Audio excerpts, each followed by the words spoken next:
और वालेकुम मेरा नाम अस्सलाम। आसमा बशर है। मैं पटनी जमात से आई हूँ।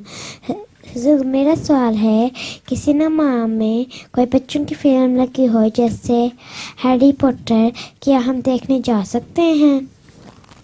उनका सवाल है कि क्या बच्चों वाली फिल्म हैरी पॉटर वगैरह सिनेमा में देखने जा सकते हैं।